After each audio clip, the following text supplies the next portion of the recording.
All right, hey guys, here we are, Harbour Town 11, par 4. And this is one of the longer holes. You can see we did grab the wind. But one of the things that I did want to do is I did want to at least, pull out some guides here where we can reduce this wind down. And what this will do is it'll provide a little bit more range for us in the shootouts, just in the event that we need it. So you can see that's one of the biggest keys to doing this, but it also reduces that wind down as well, making it easier to win not only with the eagle outright, but also on the shootout, just in the event that we do get there. But it does create that extra percentage chance that we can hold this one as well, right outright. So we're going to try to give this our best effort. So here you'll see, kind of at a mid club here. And in terms of how much do I usually play with that mid range, you can see right around 3 backspin I'm going to use.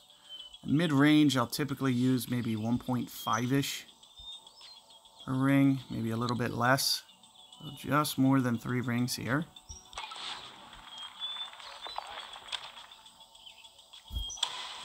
Another ultimate.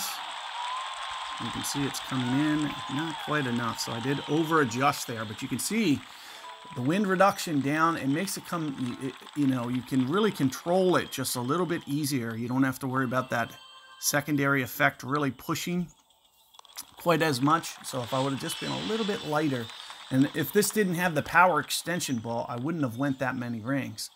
But the fact that, my power's extending extends that line, which means the ball's going to probably be, so the mid club there is a little bit closer to max on like a 0 power ball.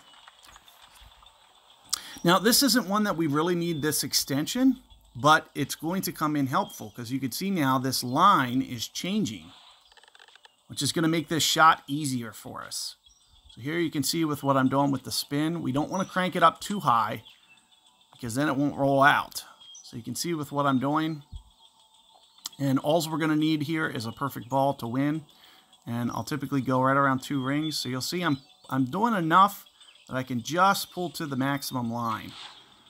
And that's all I need, is to just pull to the max. And of course, I do want to just kind of go just slightly into power. And here's an example of that great shot that I mentioned. You can see it's holding its line. And I might just be a little bit high on the backspin. I wanted to make an adjustment, but I saw what I needed to win. So I wasn't going to correct it. And that's why you could see that I was going a little bit into power there, because I knew it was going to kind of come up short.